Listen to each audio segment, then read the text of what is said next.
द्यायचा का नाही, आणि मग परमात्मा आपल्याला प्रसाद देतो. भानुदास गीती गात प्रसाद देतो पंढरीनाथ. एवढा मोठा लाभ सप्ताहामध्ये असतो आणि तो आपल्या सर्वांना प्राप्त करून घेण्यासाठी आपण जमलेलो आहोत.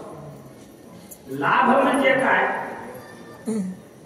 हे काही लवकर कळत नाही. मग त्यांना म्हणायचं सुख.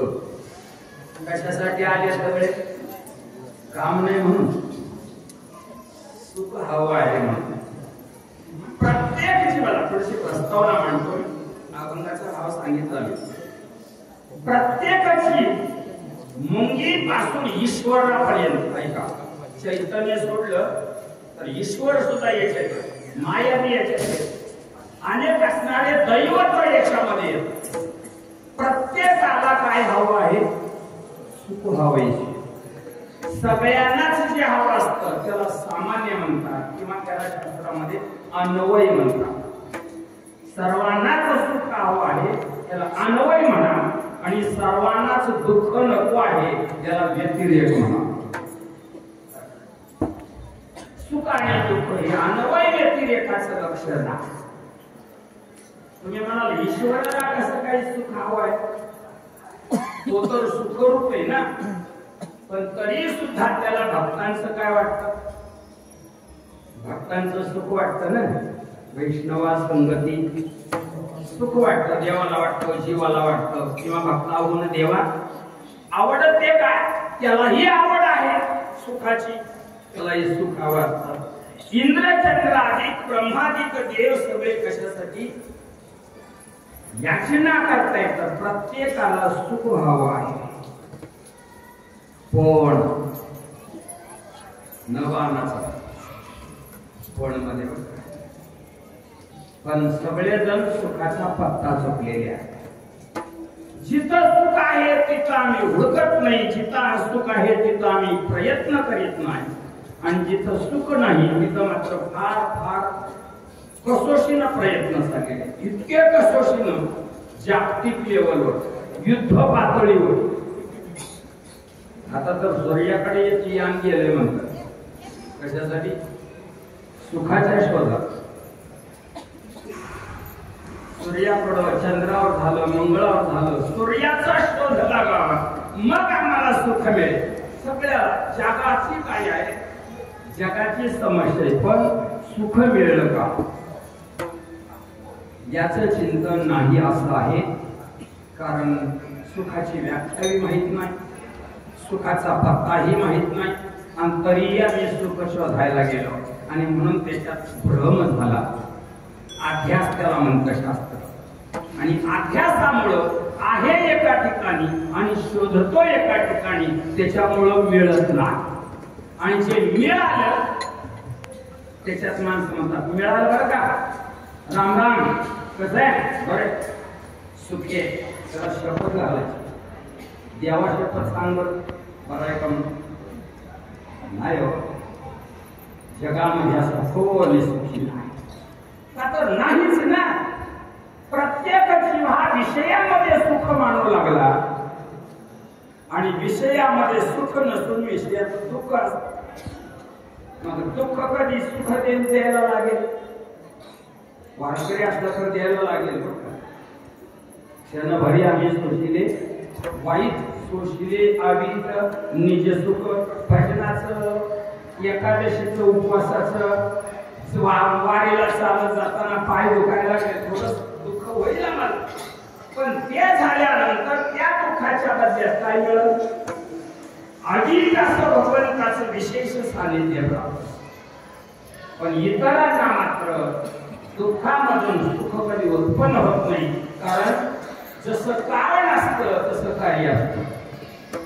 शुद्ध बीजापोटी, उलट करा की अशुद्ध बीजापोटी. ज्याचं बीजच खराब आहे ते शुद्ध कसं नाही. म्हणून दुःखाच्या पोटी सुख नाही हे आम्हाला कळलं नाही, आणि प्रत्येक जण सुख शोधण्यासाठी जिथं नाही तिथं पळायला लागले. दुःख बांधवडी काही हा संसार, सुखाचा विचार नाही पोटे. कुठे तर आहे म्हणावं का नाही, पण नाही पोटे. कुठंतरी म्हणतात जवा पाडे,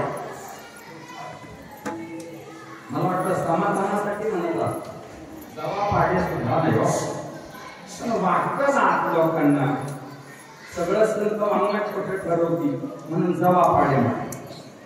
पण ते जवापाडे जरी असेल तर विषयातलं नाही, संसारातलं नाही, ते बी परमात्म्याचं आहे. ऐका, चित्ताची एकाग्रता जिथं होते,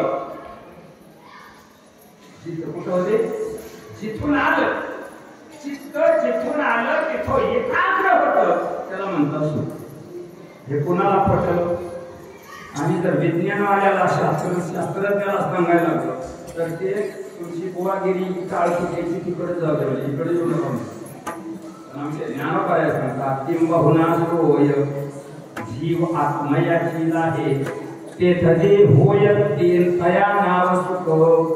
जीवाला आत्मस्वरूपाच्या ठिकाणी एकरूप होणं त्याचं नाव काय आहे? सुख आहे. आणि हा पत्ता सुखाचे. आणि आम्ही ओळखतो शब्द विषयामध्ये, रूप विषयामध्ये, अजून रस विषयामध्ये, घ्राण विषयामध्ये, या विषयाच्या रानामध्ये इंद्रियाला मोकळं सोडलं आणि सुखाचा विचार आणण्यासाठी पळायला लागले. आणि जिथं जाईल तिथं, जिथं जाईल तिथं कपाळ सरसं, जिथं जाईल त्याला दुःखानं सोडलं ना. म्हणून विषयामध्ये सुख आहे हे बोलणंच केवळ काय आहे? सुख मूर्खपणाचे. हे लोकांना कळलं नाही. आणि मग तुकोबऱ्यांना लोकांसाठी म्हणून सुखाचा पत्ता सांगावा लागला. आणि त्याद्वारे एरवी संत सुखी नसतात असं कधीच नाही. संतांना दुःख होतं कधी कधी, पण कधी बुडत हे जन मग न देखड. एरवी ते ब्रह्मानंदे लागली डाळी, कोण देहाते सांभाळी आनंदाच्या कोटी. आनंदाच्या कोटी, आनंदाच्या कोटी, साक्षाच्या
कोटी.